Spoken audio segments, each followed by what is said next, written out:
Hello students, welcome to Shivaji Group of Institutions online classes of English.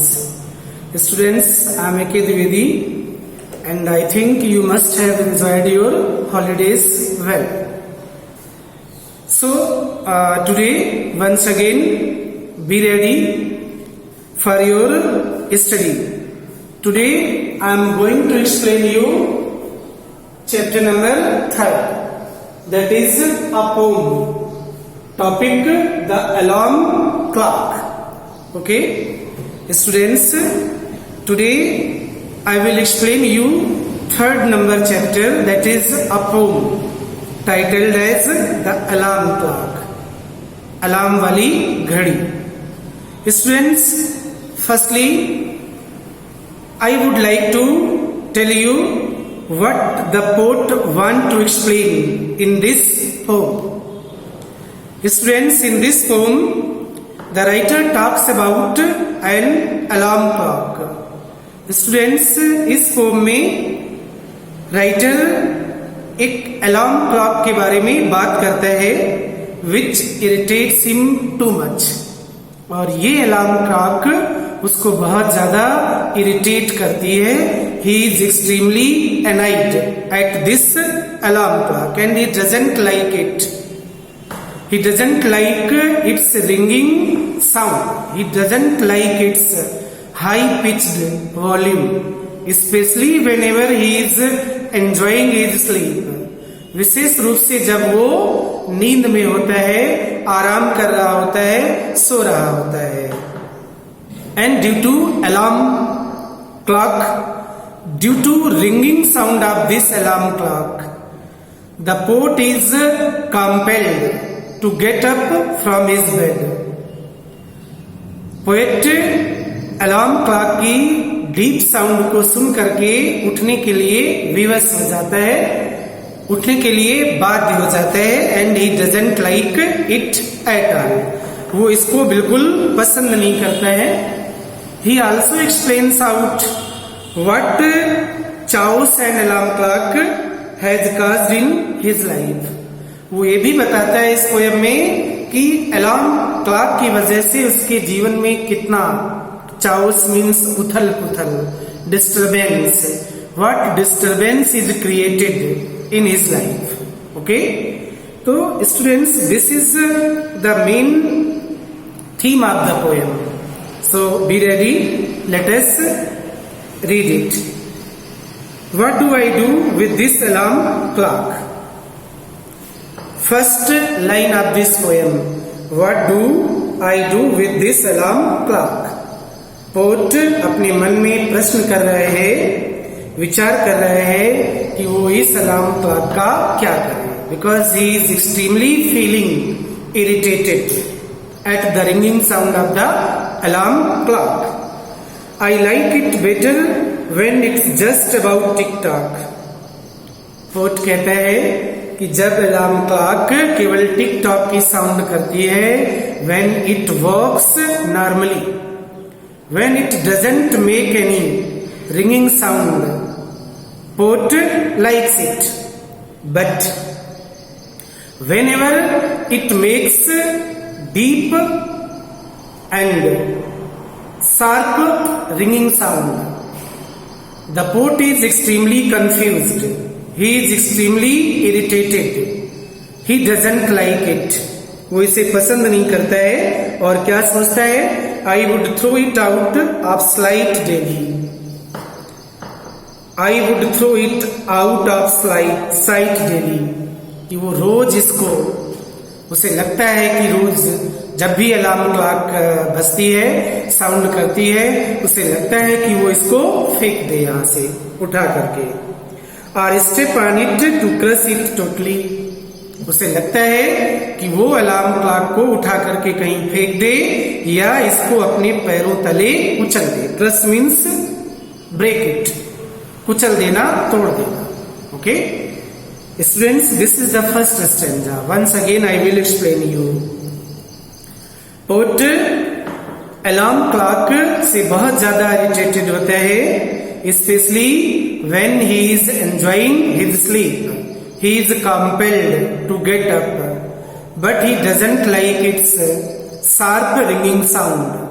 He doesn't like its high-pitched volume, as he is compelled to get up from the bed and had to start his study on his study table.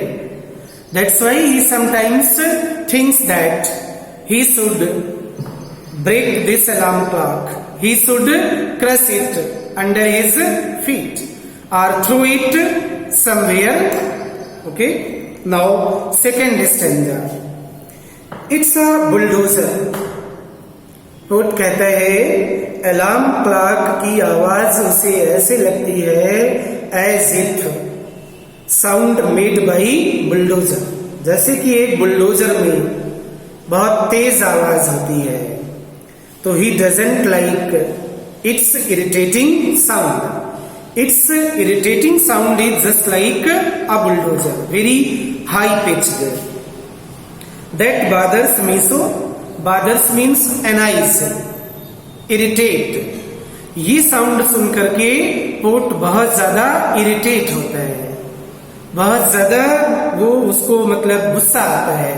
He becomes एनाइड और feels irritating hearing the high pitched volume of the alarm clock and compares that it's ringing sound is just like as if a bulldozer is moving here and there in his room where he sleeps. Interrupts what I wish even more. और क्या कहता है? Interrupt करना. Interrupt stop the continuous progress of something, यानी किसी चीज को रोक देना, उसमें दखलंदाजी उत्पन्न करना. इंटरप्शन ऑब्जेक्शन करना. व्हाट आई विश, जो वो चाहता है, और चाहता क्या है? काश वो सोता रहे. Although the poet want to have a sleep, although he want to enjoy the sleep, but due to high pitched ringing sound of alarm clock, he is forced to get up and go to his study table. Okay? तो ये alarm clock उसकी नींद को disturb कर देती है, यद्यपि वो नींद को एंजॉय करना चाहता है. इट वेक्स मी अप, ये कवि को जगा देती है. When I want to sleep, जब वो नींद को लेना चाहता है, जब वो और सोना चाहता है उस समय.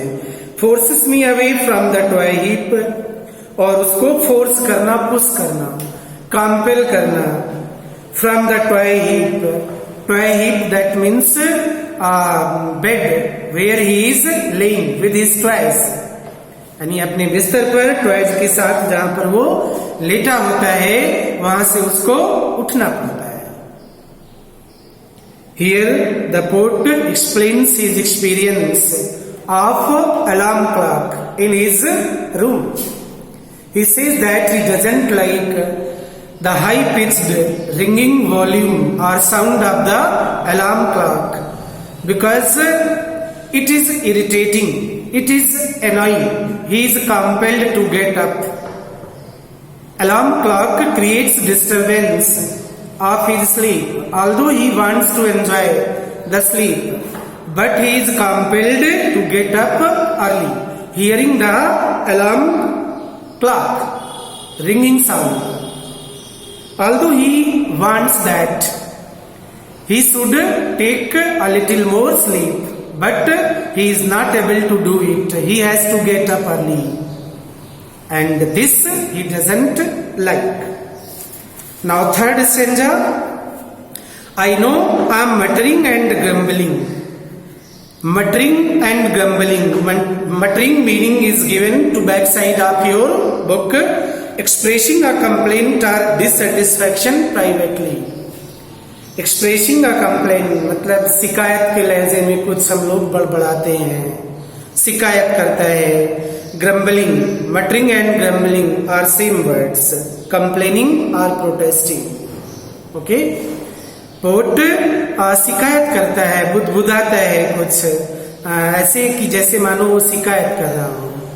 The poet feels irritating hearing the sound of alarm clock and he complains.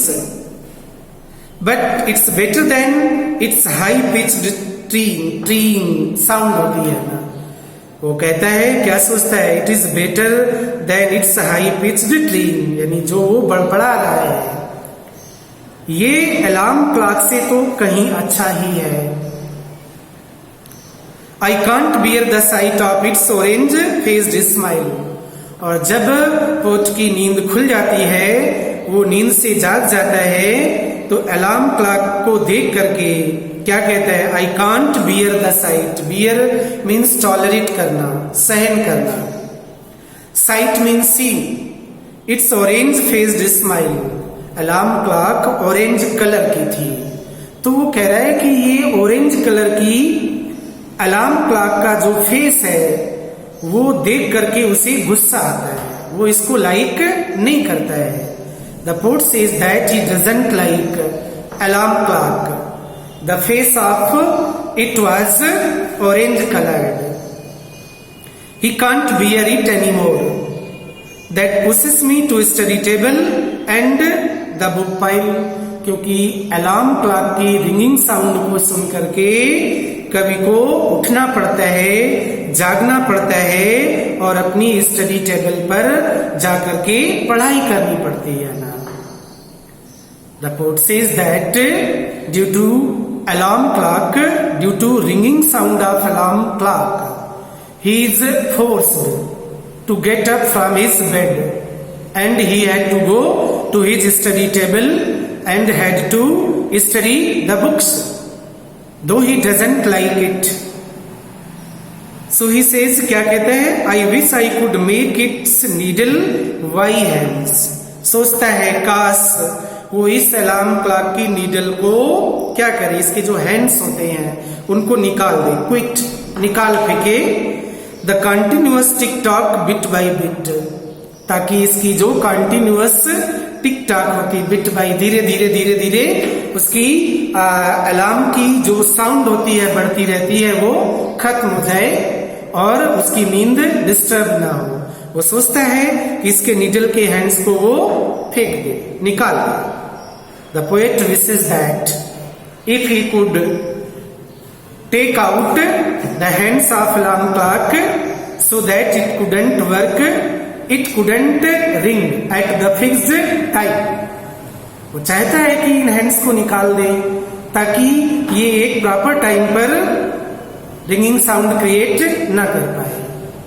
The poet thinks that he should remove all the hands of the alarm clock so that it can't produce ringing sound at particular or fixed time, and he may be able to enjoy his sleep properly. Okay students, now 3 stanzas are completed, only 2 stanzas are left. I will explain these stanzas in my next video. Students, revise this poem well, prepare all the meanings and watch this video again and again. Okay, thank you for attending today's class.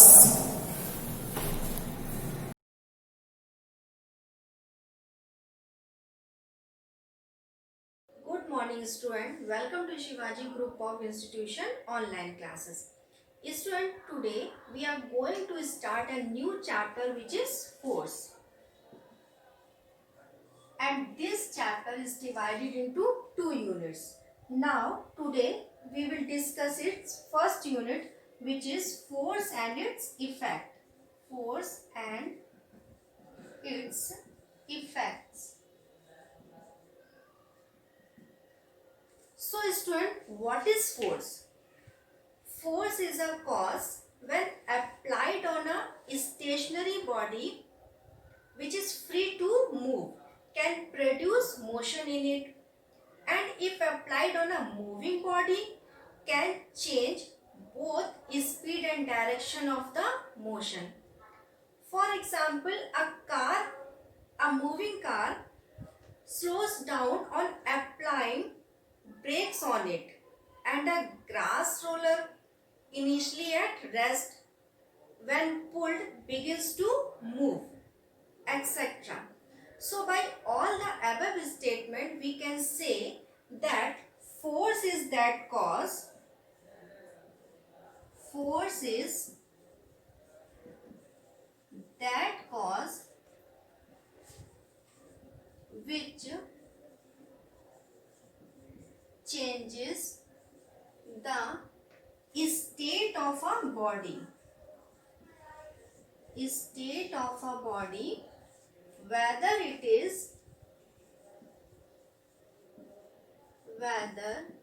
is in rest or motion, or changes the size or shape.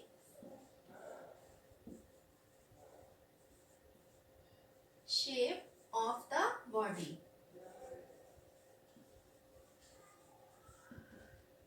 So student, force is that cause which changes the state of a body, whether it is in rest or motion, or changes the size or shape of the body. Now its unit.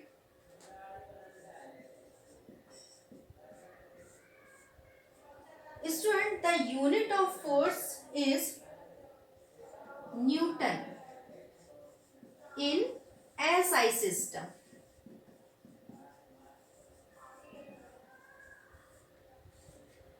Now effect of a force.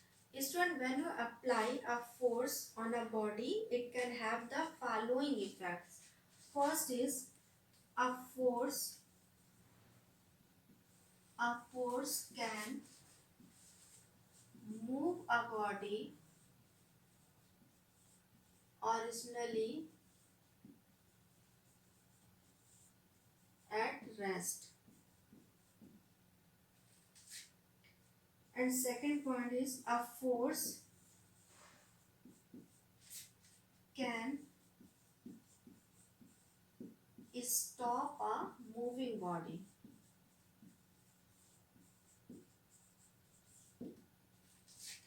And third point is a force can make a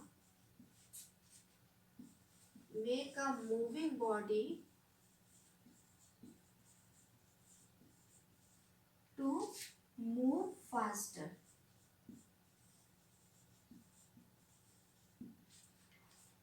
Now first point is a force can move a body originally at rest. Means to say, when you apply a force on a moving body, then when you apply a force on a body which is at rest, then it will start moving. Now its second point is a force can stop a moving body. Student, means to say, when you apply a force in the direction opposite to the direction of a moving body, then you will see the body slows down, and after some time the body is stopped. The body will be stopped. Now third point is a force can make a moving body to move faster. Means to say, when you apply a force on a moving body, then it will move much faster than its initial speed. Now fourth point is a force can slow down of a moving body.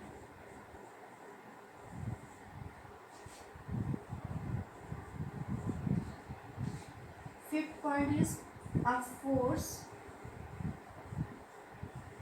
can change the direction of motion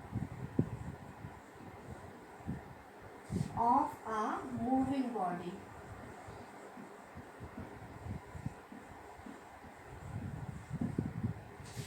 Now sixth point is a force can change the size or shape of a body. Now student, fourth point is a force can slow down of a moving body. Student, means to say when you apply a force in a direction opposite to the direction of a moving body, then you will see the body slows down. Now next point is a force can change the direction of motion of a moving body. Student, means to say when you apply a force on a moving body, then in a direction other than its direction of motion, then you will see that the direction of motion of the body changes. Now next point is a force can change the size or shape of a body. Student, means to say when you apply a force on a body, which is not allowed to move, then you will see the size or shape of the body changes. Now today's class is over. Thank you.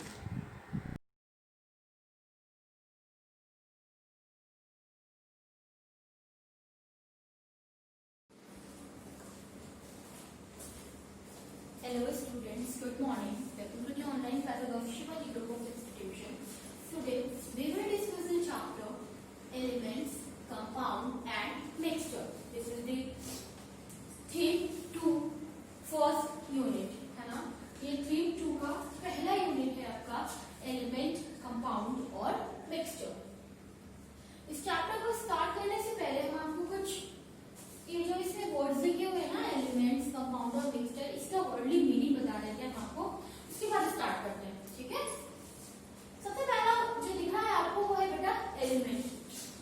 Element, सबसे पहली बात कि element होता क्या है इस बारे में बात करते हैं हम.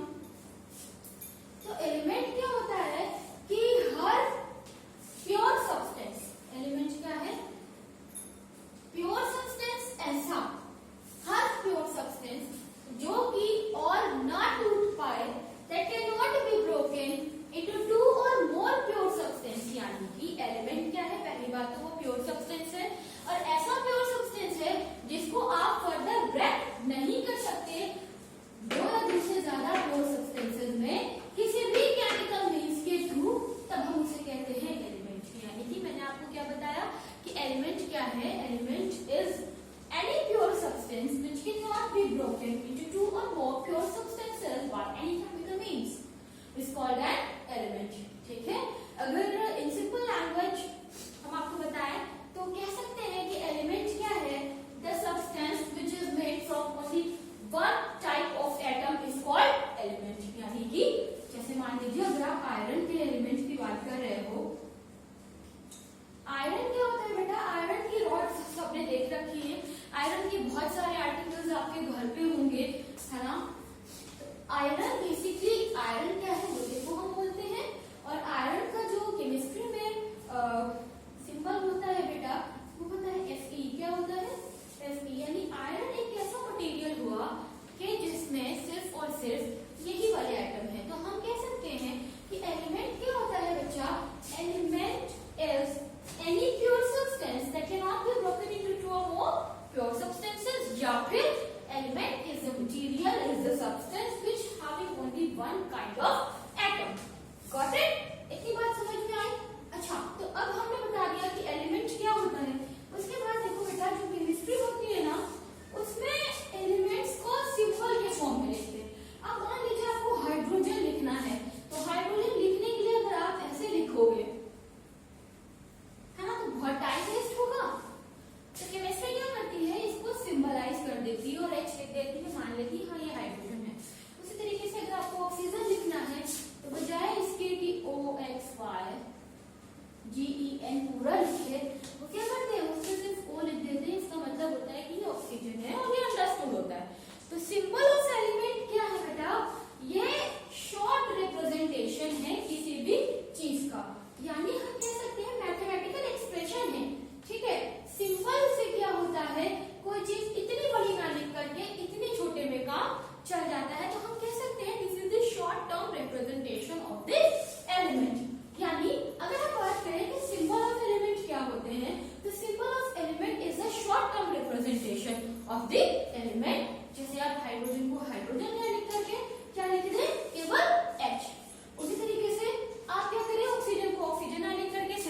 O लिखते हैं, कार्बन को कार्बन ना लिख करके सिर्फ और सिर्फ C लिखते हैं। तो ये तो बात हो गई किसकी बेटा, सिंबल्स की।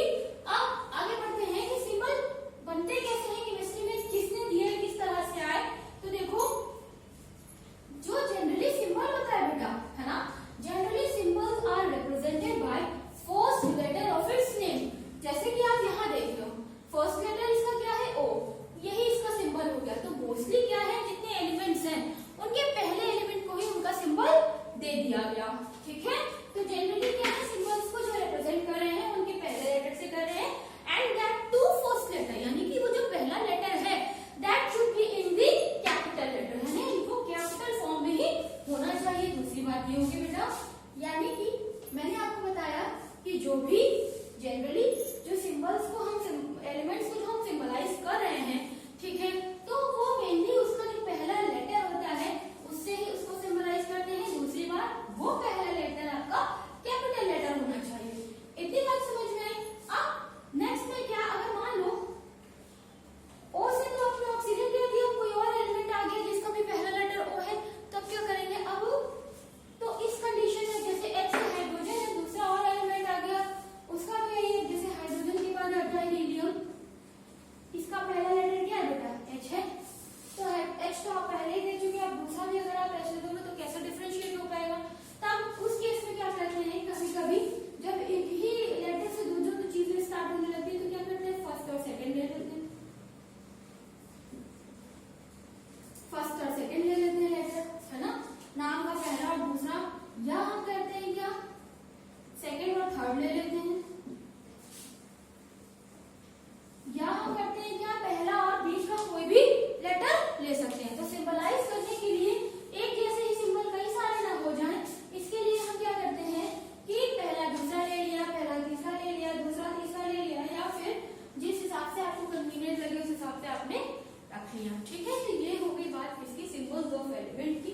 अब हम आपको कुछ 20 एलिमेंट लिखवाने जा रहे हैं बेटा, और उन एलिमेंट्स के सिंबल भी, और आपका ये काम है आपने उसे धीरे धीरे करके, हम नॉट सेइंग कि पूरा पूरा याद करिए अभी से, हम ये कह रहे हैं कि आप थोड़ा थोड़ा करके याद करना स्टार्ट कर दीजिए, ठीक है। आप रोज 5-5 सुनाइए, घर में मम्मी को सुनाइए, पापा को सुनाइए, तो ऐसे करके क्या होगा, 4 दिन में आपका तैयार हो जाएगा, है ना बेटा। अब देखो सिंबल्स ऑफ एलिमेंट में हम आपको आज के लिए 10 ही बताएंगे, और बहुत ध्यान से सुनिएगा। पहला है आपका हाइड्रोजन, क्या है बेटा, हाइड्रोजन, और सिंबल इसका क्या हो जाएगा, H। क्या सिंबल हो जाएगा बेटे, H। दूसरा आपका क्या है, हीलियम, क्या है, हीलियम, इसका सिंबल क्या हो जाएगा। अब जब ये H से कट दिया है तो इसको लिखने के लिए हम क्या करेंगे, H और E लिखेंगे, ठीक है। अब थर्ड में देखो, अब आता है लिथियम के बाद आता है लिथियम, LiThium। तो इसको सिंबलाइज करने के लिए क्या किया गया है, L और I ले दिया, पहला और दूसरा लेटर, ठीक है। अब नेक्स्ट में आता है आपका बेरिलियम, और इसको सिंबलाइज करने के लिए B ही इसका सिंबल दिया गया है। फिफ्थ देखो, बोरॉन, सिंबल क्या हो जाएगा, B, ठीक है। 6 में होता है बेटा कार्बन, और इसका सिंबल C। 7 नाइट्रोजन, सिंबल क्या होगा बच्चे, N। समझ में आ रहा है ना, मैं क्या बता रही हूँ आपको, मैं कुछ ऐसे एलिमेंट्स बता रही हूँ जिनके सिंबल्स आपको याद करने हैं, थोड़ा थोड़ा करके हम खुद भी बता रहे हैं ताकि आपको लर्न होते चले। नाइट्रोजन पहला ही नाम है N, फिर आता है क्या, ऑक्सीजन, सिंबल क्या हो जाएगा, O। फिर आता है क्या,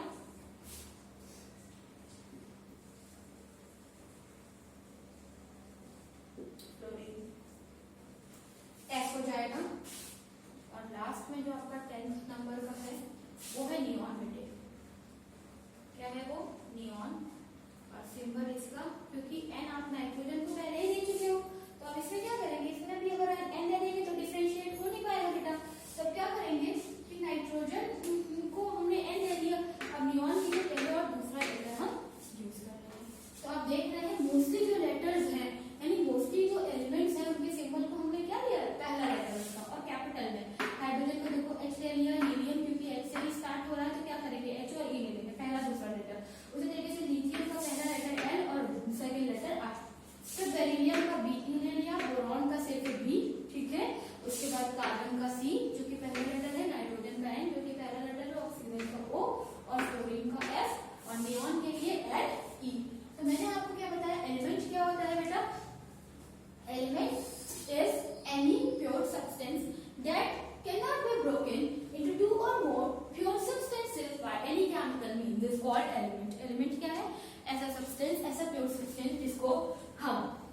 Hello class.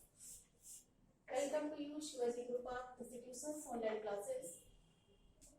I have discussed in previous chapters, chapter 1st and 2nd. Now today I will discuss about chapter 3rd, River Valley Civilization, Egyptian civilization. Now we discuss about Egyptian civilization.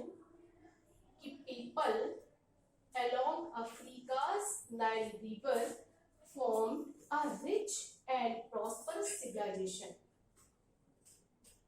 What means in Egyptian civilization? It is an old civilization. It is called an old river valley civilization in that time. The people along Africa's मतलब ऐसे लोग अफ्रीकास Nile river मतलब जो Africa की famous river यानी Nile river के form the rich and prosperous मतलब किनारे एक रिच और प्रॉस्परस सिविलाइजेशन बनाया. The most remarkable quality of the Egyptian civilisation माने द मोस्ट रिमार्केबल माने सबसे रिमार्केबल क्वालिटी थी इजिप्टियन सिविलाइजेशन की was its longevity.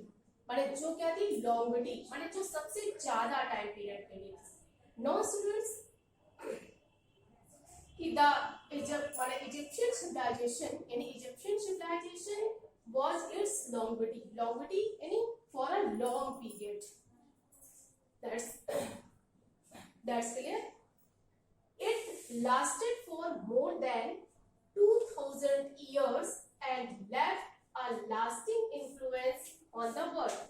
It lasted, the Egyptian civilization, it lasted यानी ये lasted थी more than 2000 years माने more than ये 2000 years से भी ज्यादा and left a lasting influence on the world माने और इसका प्रभाव जो था influence जो था पूरे विश्व में दिखाई पड़ता था. The people along Africa's Nile River माने ऐसे लोग जिन्होंने अफ्रीका की नाइल रिवर के किनारे एक रिच एंड प्रॉस्परस सिविलाइजेशन देखा. The most remarkable quality because the Egyptian civilisation had most remarkable quality and its time period is a longevity माने ये क्या थी बहुत इन अ लॉन्ग पीरियड एक लंबे टाइम के लिए. Now we discuss location of the Egyptian civilization. माने Egyptian civilization की location कहाँ थी? Where the influence माने इसका जो Egyptian civilization थी ये कहाँ influence हुई थी? तो now we discuss कि Egypt माने Egypt is located in the northern parts of Africa. माने Egypt जो है वो कहाँ है? In northern part of the Africa माने अफ्रीका के northern parts में. And Egyptian civilization is one of the oldest river valley civilization. Egyptian civilization माने जो मिस्र की सभ्यता थी is one of the oldest river valley civilization माने ये river valley civilization की सबसे पुरानी civilization थी. It flourished on the bank of river Nile. It flourished माने ये फ्लोरिस्ट हुई थी कहाँ पर? On the bank of river Nile माने रिवर नाइल के बैंक यानी किनारे which flows along the entire length of Egypt. Thus we say कि which civilization flows along the entire length of the Egypt माने this civilization flows along the entire length of the Egypt. माने ये केवल entire माने पूरे माने संपूर्ण Egypt के लेंथ में फैली थी. Without river Nile माने without river Nile Egypt would have been a desert माने without river Nile माने बिना river Nile के. If river Nile is not in here in that time, so the Egypt would have been desert. माने यदि river Nile न होती तो Egypt आज क्या होता, हैव बीन अ डेजर्ट, माने एक रेगिस्तान होता. There is hardly any rainfall. Thus we say कि there were no rainfall in Egypt. माने इजिप्ट में कोई रेनफॉल भी ना हो रही होती. Egypt is therefore called the gift of Nile. So people call the Egypt the gift of Nile. माने इसलिए गिफ्ट ऑफ नाइल माने इजिप्ट को गिफ्ट ऑफ नाइल माने नाइल रिवर का गिफ्ट कहा जाता है. Understand? First, we discuss about location. Location is that Egypt is located in the northern part of Africa. Egypt जो है वो क्या है, अफ्रीका के northern parts में. Egyptian civilization is one of the oldest river valley civilization. ये क्या है, सबसे पुरानी river valley civilization है. It flourished on the bank of river Nile. माने ये river Nile के बैंक यानी किनारे पर स्थित है.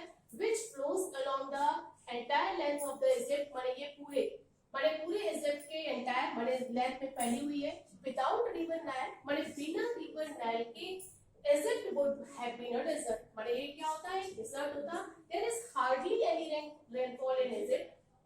जैसे इजिप्ट में हार्डी रेनफॉल माने कोई भी रेनफॉल हो सकती थी. So we call the Egypt is therefore gift of Nile. माने इसलिए हम इजिप्ट को गिफ्ट ऑफ नाइल कहते हैं. Now we discuss about sources. How many sources of Egyptian civilization? माने Egyptian civilization के sources कितने थे या क्या sources थे? तो sources की historian have based their knowledge from ancient Egyptian माने historian माने इतिहासकारों ने their knowledge माने प्राचीन Egyptian माने प्राचीन मिस्र की सभ्यता के बारे में जो नॉलेज था, have been based माने जो बेस्ड था, civilization on the inscriptions. The civilization यानी Egyptian civilization have based on the inscriptions यानी जो हस्तलिपि थी, official documents थे, and they have these documents are preserved. माने these documents have preserved by the historian in that time. Even today, but we find even today because they preserved by these documents by the historian. Archaeological experiments have been brought to light several objects. Many objects that archaeological gave to information about that. In that time, buildings, utensils, and many other things which archaeological give information about the Egyptian civilization.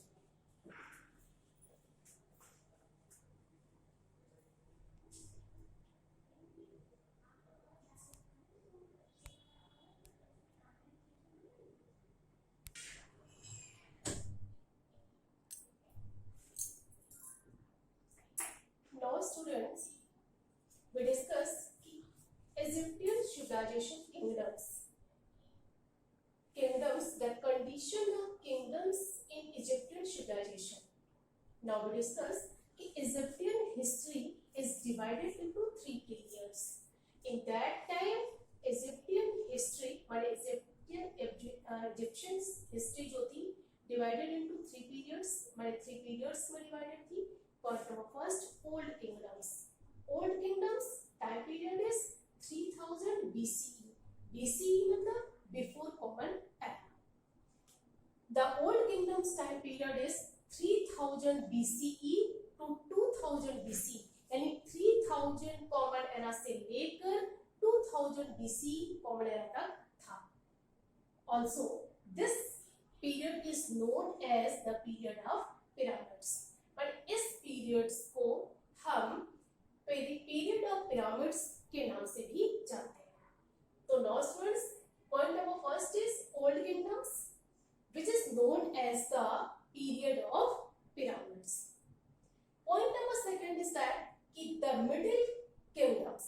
Middle Kingdoms, this time period is 2000 BCE to 170 to 1750 BC. माने second points यानी Middle Kingdoms का जो time period था 1000 BCE यानी 2000 common era से लेकर 1750 common era तक था, बिफोर कॉमन एरा। अंडरस्टैंड?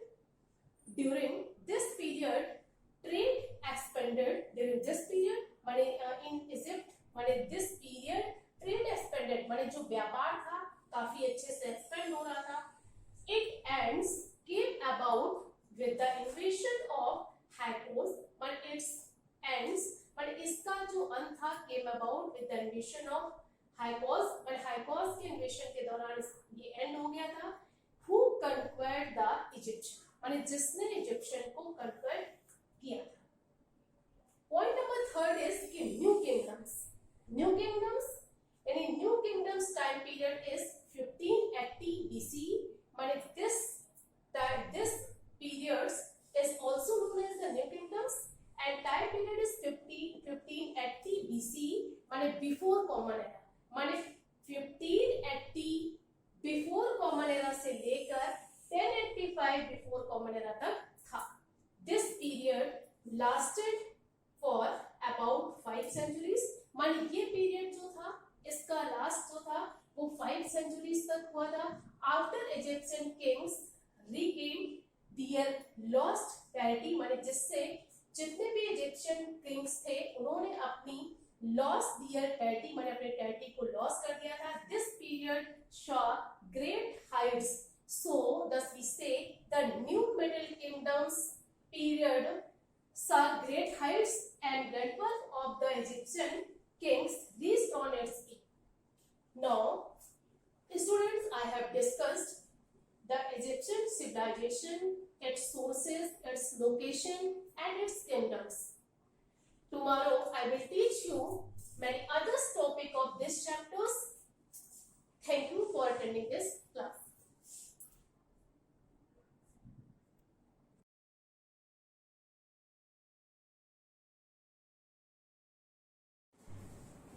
मैं रेणुलता पांडे, संस्कृत शिक्षिका, Shivaji group of institutions, class 6 English medium में आपका स्वागत है।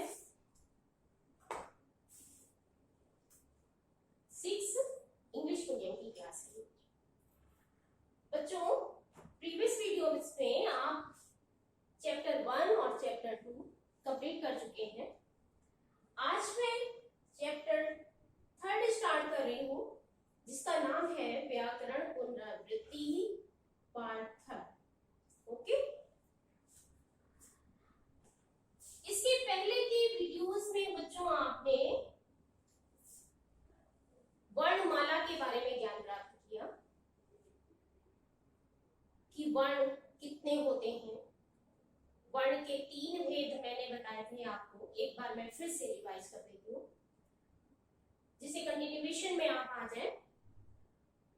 वर्ण के भेद स्वर, व्यंजन और अयोग वहां आपने पढ़ा, फिर स्वर के भेद बताए गए, व्यंजन के भेद और उसके बाद अयोग। क्लियर? तो फर्स्ट चैप्टर में आपने वर्ण के बारे में ज्ञान प्राप्त किया था।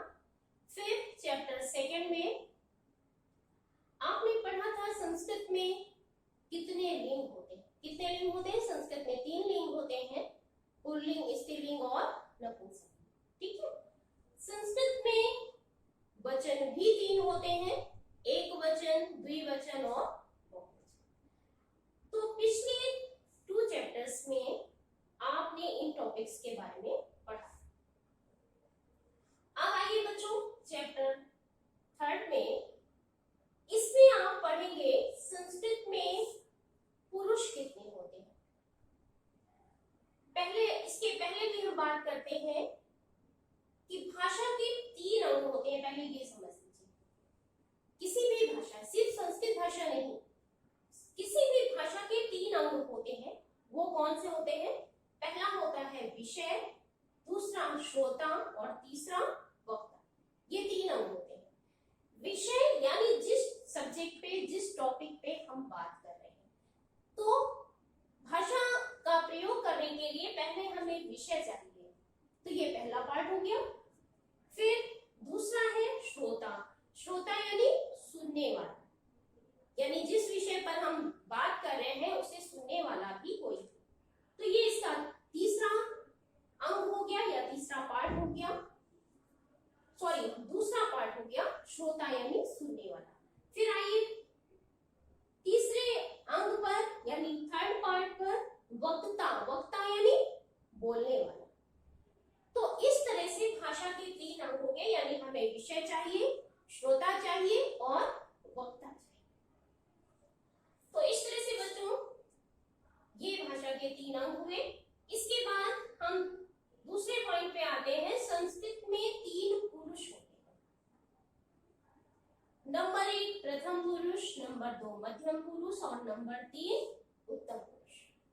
जैसे आप इंग्लिश में पढ़ते हैं ना, first person, second person, third person. Just like प्रथम पुरुष, मध्यम पुरुष और उत्तम पुरुष। क्लियर? तो संस्कृत भाषा में ये 3 पुरुष। आप देखिए प्रथम पुरुष में कौन कौन से कर्ता आते हैं? साहा, तौ, ते। ये जो है ये प्रथम पुरुष में आएंगे। मध्य पुरुष में त्वम, युवां, यूयम्। ये मध्य पुरुष के कर्ता है, त्वम, युवां, यूयम्। क्लियर? अब आइए थर्ड पॉइंट पे उत्तम पुरुष। इसका कर्ता है अहम, आवां, वयम्। ठीक है, यानी ये थर्ड पर्सन है। ये फर्स्ट पर्सन, ये सेकंड पर्सन और ये थर्ड पर्सन, जिसे हम बोलेंगे प्रथम पुरुष, मध्यम पुरुष और उत्तम पुरुष। क्लियर? बच्चों इसके पहले की वीडियो में मैंने आपको एक तालिका भी बनवाई थी, जिसमें मैंने हेडलाइन डलवाई थी स्मरणीयम पठनीयम च, जिसका मतलब था याद करने योग्य, पढ़ने योग्य। ठीक है, उस तालिका में ये ही करता थे। ठीक है, और इसी के जस्ट नीचे मैंने यहाँ क्रिया लिखवाई थी, पठति, पठता, पठन्ति, पठसि, पठथा, पठत, पठामि, पठावा, पठामा। आपको याद होगा। ठीक है, वो जो मैंने तालिका बनवाई थी उसमें ये 9 कर्ता थे और उसी के नीचे मैंने 9 क्रियाएं पठ धातु की लट लकार में लिखवाई थी। ठीक है, तो अब आपको इतना ध्यान रखना है कि संस्कृत में ये 9 पुरुष हुए। 9 वाले पुरुष तो 3 हुए, जो ये एक वचन, द्विवचन और बहुवचन में बढ़ते। ठीक है, ये कर्ता एक वचन के हैं, ये द्विवचन के और ये बहुवचन। क्लियर? तो बस अब आपको इतना याद रखना है, जब आपसे पूछा जाए कि संस्कृत में कितने पुरुष होते हैं, तो आप बताएंगे संस्कृत में 3 पुरुष होते हैं, प्रथम पुरुष, मध्यम पुरुष और उत्तम पुरुष। ठीक है, अब हम बात करते हैं कि ये प्रथम पुरुष क्या है या कौन है ये प्रथम पुरुष। प्रथम पुरुष का मतलब होता है कि जिसके बारे में बात की जा रही है या जिसके विषय में बात की जा रही है वह प्रथम पुरुष होता है। जैसे हम फॉर एग्जांपल लेते हैं सा मीन्स वह। हम अगर किसी को ये बताते हैं कि वह जाता है, वह पढ़ता है, या वे दोनों जाते हैं, ते मीन्स वे सब पढ़ते हैं, तो ये क्लियर हो गया ना कि हम किसी के बारे में बात कर रहे हैं। तो हम जिसके बारे में बात करते हैं या जिसके विषय में बात करते हैं वो क्या होता है? प्रथम पुरुष। क्लियर? मध्य पुरुष क्या है या मध्य पुरुष में कौन कौन सी कर्ता आते हैं? तो मध्य पुरुष होता है सुनने वाला। भी आपने देखा ना, श्रोता। भाषा का पहला पॉइंट यहाँ जो है, यहाँ आप पढ़ रहे हैं, मैंने भी बताया कि जिसके विषय में बात की जाए तो वो प्रथम पुरुष। अब श्रोता में सुनने वाला, जो बातों को सुनने वाला है वह क्या है? मध्यम पुरुष। जैसे हम किसी से बोले तुम घर जाओ, तो हम जिससे अपनी बात कह रहे हैं, जिससे हम अपनी बात कह रहे हैं वो है मध्यम पुरुष, यानी जो हमारी बात को सुन रहा है।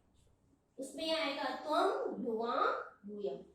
तो हमारी बात को सुनने वाला क्या है? मध्यम पुरुष है। अब आते हैं तीसरे पॉइंट पर, उत्तम पुरुष।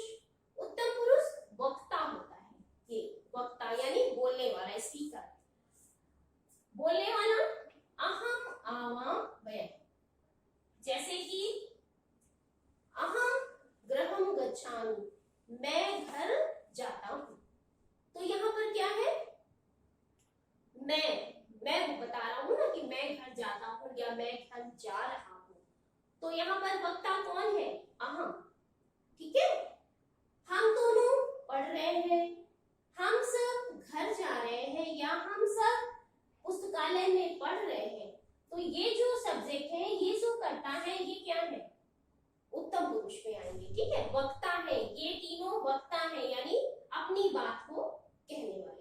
तो इस तरह से बच्चों संस्कृत में आपको याद रखना है कि 3 पुरुष होते हैं, प्रथम पुरुष, मध्यम पुरुष और उत्तम पुरुष। ठीक है, अब इसके बाद देखिए धातु परिचय, ये टॉपिक है।